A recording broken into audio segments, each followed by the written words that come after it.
ভাঙড়ে মমতা ব্যানার্জির বিরাট বড় সর্বনাশ হয়ে গেল। প্রথমত রেজ্জাক খাঁ, সেই রাজ্জাক খাঁ এক দাপুটে নেতা। সেই দাপুটে নেতা ওই অঞ্চলের পঞ্চায়েত নির্বাচনে মানুষকে ভোটই দিতে দেয়নি, লোকসভা নির্বাচনেও তার ভূমিকা ছিল ভয়ঙ্কর। সেই রাজ্জাক খাঁ খুন হয়ে গেল। এই রাজ্জাক খাঁ খুন হওয়ার পরে পরেই তৃণমূল কংগ্রেসের থেকে দাবি করলো যে শওকত মোল্লার এই যে ঘনিষ্ঠ এই রাজ্জাক খাঁকে খুন করে দিয়েছে আইএসএফ এর লোকেদের দিকে আঙুল তুললো। আইএসএফ তখন চ্যালেঞ্জ ছুড়লো যে পুলিশি তদন্ত হোক, তদন্ত হলেই বোঝা যাবে ওখানে আসল খুনিকে। এবার পুলিশ যখন তদন্ত করলো, তদন্ত করতে গিয়ে যে ধরা পড়লো তিনিও তৃণমূল কংগ্রেসের আরেক দাপুটের নেতা মোফাজ্জল মোল্লা, সেও শওকত মোল্লার খুব ঘনিষ্ঠ। অর্থাৎ শওকত মোল্লার ঘনিষ্ঠ দুই নেতা, এক মোফাজ্জল মোল্লা আর একজন রাজ্জাক খান, দুজনকে মারা, দুজনের একটা বড় দ্বন্দ্ব ছিল। রাজ্জাক খাঁকে সেই দ্বন্দ্বেই প্রাণ বলি, তাকে খুন হয়ে যেতে হলো। সুপারি কিলার দিয়ে মোফাজ্জল মোল্লা রাজ্জাক খানকে খুন করিয়ে দিয়েছে। এই খুন করার পেছনে রহস্যটা কি, এটা নিয়ে বিস্তর জলঘোলা হচ্ছে। অনেকে বলছেন যে বিভিন্ন কারণ রয়েছে, কারণ মোফাজ্জল মোল্লা ভাঙড় বিধানসভা কমিটির সদস্য, বিরাট বড় নেতা তিনি।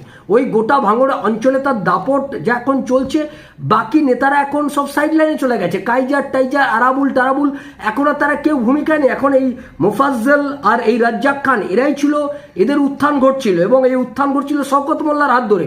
এই দুই নেতার মধ্যে রাজ্জাক খান মোফাজ্জল মোল্লাকে টপকে অনেকটা এগিয়ে গেছে। মূলত এগিয়ে গেছে কি, একটা বাজার কমিটি, যে বাজার কমিটি যার কন্ট্রোলে থাকবে সে ওই ভাঙড়ের একটা বিস্তীর্ণ অঞ্চল তার ক্ষমতায় থাকে। বাজার কমিটিটার নাম ছিল ভাঙড়ে বিজয়গঞ্জ বাজার। এই বিজয়গঞ্জ বাজারটা হচ্ছে খুব, যার হাতে যার কন্ট্রোলে থাকে, ওটা ভৌগোলিক কারণে ওই বাজারটা খুব গুরুত্বপূর্ণ। ওই বাজার কমিটি আপনার হাতে থাকা মানে ওই বাজার কমিটির লোকজন প্রচুর, বাজার কমিটির সদস্য বিশাল। ওই অঞ্চলের মধ্যে বিডিও, থানা সব ওই বাজারের মধ্যে রয়েছে। ফলে ওই বাজার কমিটি আপনার নিয়ন্ত্রণে, মানে বিডিও আপনার কথা শুনে চলবে, কারণ বাজার কমিটি গোটাটাতে একটা প্রচুর মানুষ এক ডাকে পাওয়া যায়। ফলে বাজার কমিটিকে ভয় পায়, সকলে চাপে থাকে। ফলে বিডিও, থানা সব আপনার নিয়ন্ত্রণে থাকবে। এই বাজার কমিটির নেতা করে দেওয়া হয়েছিল রাজ্জাক খানকে।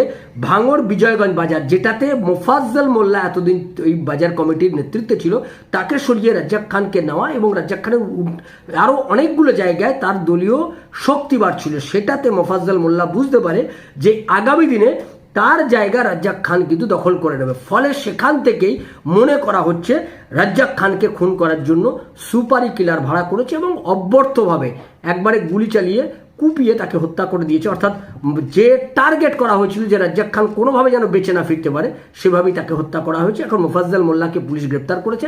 শেষ পর্যন্ত কি হয়, মমতা ব্যানার্জির কপালে আরও কত দুঃখ আছে সেদিকে